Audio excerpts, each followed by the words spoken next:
Welcome back to our YouTube channel. So today's topic is simple AC circuit.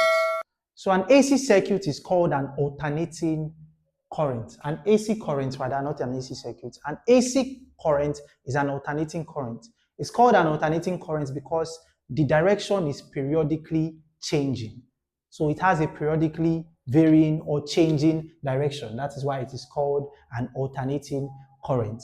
In contrast to a direct current or a DC current, which has a one or it has a single direction. So a direct current has a single direction, whereas an alternating current has a periodically varying direction. So let's talk about peak current. A peak current, denoted as I naught, is simply the maximum current of an alternating or of an AC circuit. So it is the maximum current of an alternating current circuit. So that maximum current is called the peak current. But we have another current called the instantaneous current. So this is the peak current. The peak current, this is the instantaneous current. Now, the instantaneous current is that current at a particular point in time, whereas the peak current is the maximum current in the AC circuit. The relationship between the peak current and the maximum current is given as I is equal to I naught sine omega t, where omega is equal to 2 pi f. Omega is the angular frequency. F is the frequency. So the complete formula can be written as I is equal to I naught sine 2 pi f t. So this is the formula that relates the instantaneous current to the peak current. You can also have the same case for velocity as V naught. V naught for the peak velocity. This is for the instantaneous velocity as sine 2 pi f t. So this is for the case of velocity. The next thing I want to talk about is the root mean square. Now, the root mean square current, that's the RMS current, is a current in a DC circuit, not an AC circuit. It is also known as a steady current. So it is a current in a DC circuit or a steady current where the heating effect is the same for all resistance. So it has the same heating effect for all resistance. That current is known as a DC or steady current, which is called the RMS current. So it has the same heating effect for all resistors. The next thing I want to discuss about is the reactance. Now, what is the reactance? The reactance is the opposition produced by the combination of a capacitor or an inductor or both.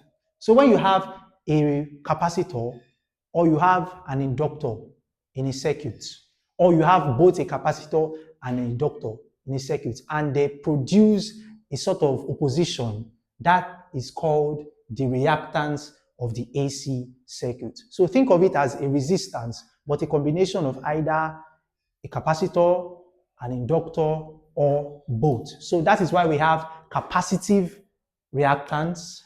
That is for a capacitor, which is 1 over omega C, and we have inductive reactance, which is for an inductor, XL, it is omega L. Now recall that omega is actually 2 pi f, so you can write it as 2 pi f C, and you can write this as 2 pi f L. So this is the capacitive reactance, and this is the inductive reactance.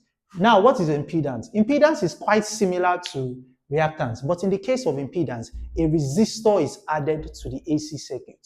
So you can have a case where a resistor is combined or put together with a capacitor, or a resistor is put together with an inductor, or a resistor, a capacitor, and an inductor in the same AC circuit. So when you have a condition like that where a resistor is being added to the AC circuit, it is called impedance. And for the last case, there's a case called resonance. Resonance is when you have the maximum current or maximum voltage in a simple AC circuit. So when you have the maximum voltage in that simple AC circuit, it is said to be at resonance. So the resonance is also a case where the capacitive inductance XC is equal to the inductive reactance. So when the capacitive reactance XC is equal to the inductive reactance, it is said to be in resonance. That simple AC circuit is said to be in resonance when the inductive reactance, which is XL, and the capacitive reactance XC are equal. It is said to be in resonance. Here I have a question that says, in current I is equal to 30 sine 100 pi t, deduce the following. I, frequency of the current, II, the peak current, and III, the root mean square value of the current. Now, I forgot to mention that there is a relationship between the peak current, I naught, and the root mean square current. The relationship between the peak current and the root mean square current is given as I RMS, which is the root mean square current, the RMS current, is equal to I naught divided by the square root of 2. So this is the relationship between the root mean square current and the peak current. Now, what do we do about this problem? First, we are asked to find the frequency of the current. The relationship between the instantaneous current and the peak current is given as this, sine 2 pi f t. And here we have a current given as 30 sine 100 pi t. So by comparison with the standard formula, we can compare this part of the formula with this part of the formula. So I can say in this bracket here, by comparison, 2 pi ft is equal to 100 pi t. T cancels out t, which is the time. I'm left with pi also cancels out pi, so I'm left with frequency. So 2 times the frequency is equal to 100, making the frequency the subject of formula, dividing by 2. I have the frequency to be 50 hertz. So this is the frequency of this current. So we found I. Next, let's look for II. Moving to the next part of the board. For II, I'm asked to find the peak current. Now, if you can remember,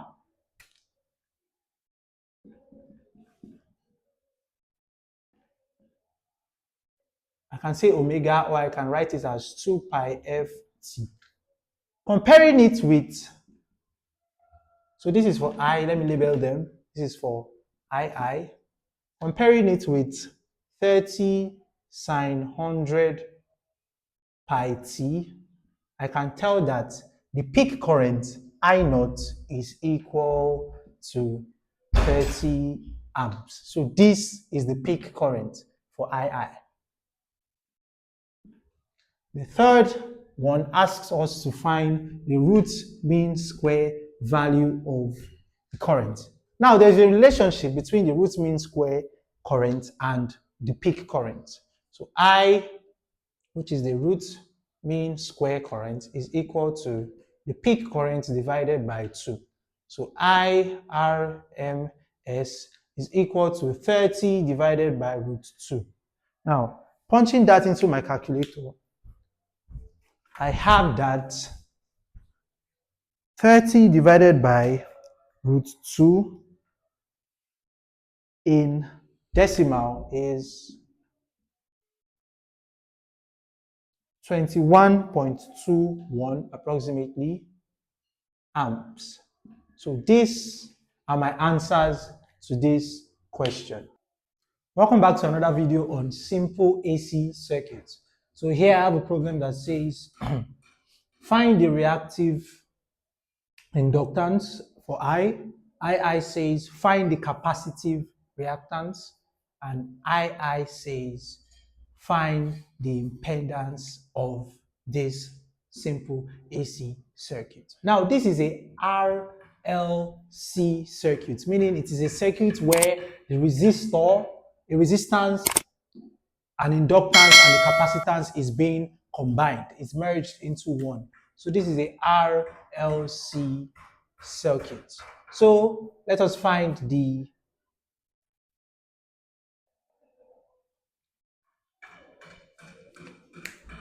inductive reactance. So XL is giving us omega L, and omega is 2 pi F. So L, 2 pi, our frequency here is 60 hertz from here, and our inductance is 0.10 Henry.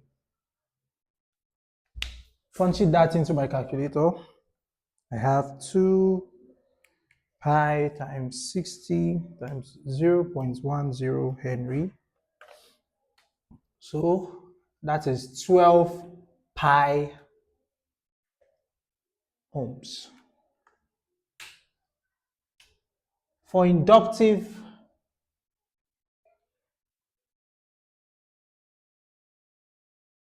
capacitance, XC, we have 1 over omega C, which is 1 over 2 pi. F is what? F is 60. The capacitance here is 20 microfarad. That's 20 times 10 to the power minus 6 microfarad. Punching that into my calculator, I have 1 over 2 pi times 60 times 20 times 10 to the power minus 6. That gives me 132.6 approximately. And so for the impedance, I have III, which is Z. The impedance is giving us the square root, since it is a combination of the resistance, the impedance, and the capacitance. It is the square root of the resistance squared plus the inductance, capacitive or reactive inductance minus reactive capacitance, all squared. So this is the formula for finding the impedance. So plugging in your values, you have, what is R? R is 100. That is 100 squared plus, what is XL? XL is 12 pi. So that's 12 pi minus, what is XC? 132.6. So squared. So Z is giving us, punching that into my calculator, 10, the 10, 100 squared plus 12 pi minus 132.6, close brackets, all squared. So I get my impedance as 137.9 ohms. So that is how you find the impedance. The next question here says, in a series LC circuit, an LC circuit is a simple AC circuit where you have an inductance and the capacitance being combined to create a resistance. So in a series LC circuit, the inductance is 5 Henry and the capacitance is 2 microfarad. Calculate the resonance frequency. So the resonance frequency That is the frequency required for that AC circuit to be in resonance, is given as 1 over 2 pi square root LC. So this is the formula for the resonance frequency. The resonance frequency is given as 1 over 2 pi square root. The inductance is 5 multiplied by the capacitance 2 times 10 minus 6, because this is microfarad. So punching this into my calculator, I would have 1 over 2 pi